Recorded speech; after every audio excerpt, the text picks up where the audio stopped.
I bought every mauve color I could find from rom&nd, which is a South Korean brand. People love this brand in particular. So I got 2 of the Glasting melting balms, 1 of the Glasting color gloss, and 1 of the Lip Mates pencil. I'll start by showing you the gloss. This is in the shade Dim Mauve number 5. Something to keep in mind about this gloss in particular is that it smells like apples. It's so nice. Really easy to apply. I think a big part of that is because of the doe foot applicator. It's really long and flat, and even though it smells like apples, it doesn't taste like it. It's a really comfortable, very glossy formula. It's not thick or gloppy, but it also doesn't feel too thin like it's gonna wear away really quickly. Now for the Lip Mate pencil, this is in the shade 04 Fig Breeze. I'm going to apply it all over the lips so that you can see. It's relatively pigmented, and then when I rub my lips together, it does transfer a little to the top. Oh, there's a brush on the other side. I didn't even see that.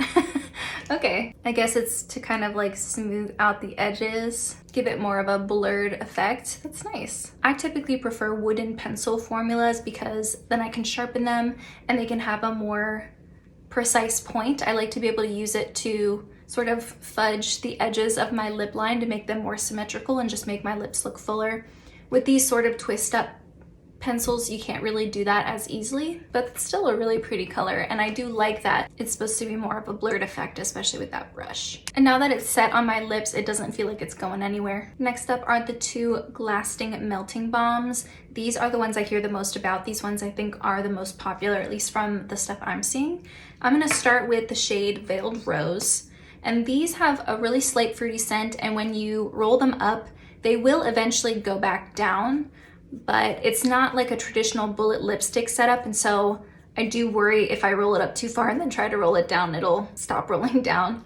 So I would just roll it up a little bit each time you apply it, because these do melt really fast once you start applying them to your lips. They're very glossy. This one is a lot closer to my natural lip color than the other one that I'll show. They feel so comfortable and just look really glossy and beautiful on the lips, but be careful. Like I said, if you roll up too much, the product will kind of smush to the outer portion of the applicator as you're pushing it around to apply to your lip. So these could get a little messy if you're not careful. Again, this is the shade Veiled Rose. Next up is the shade 07 Mauve Whip. This one doesn't look mauve to me. It definitely pulls a lot more pink. It's still really beautiful, just not the shade I would expect from the name Mauve Whip. I am really excited I tried these. I really like the gloss and the melting balms in particular. And if you're like me and you're trying to find actual mauve colors from this brand, I would definitely get the melting balm in the shade Veiled Rose or the gloss in the shade Dim Mauve.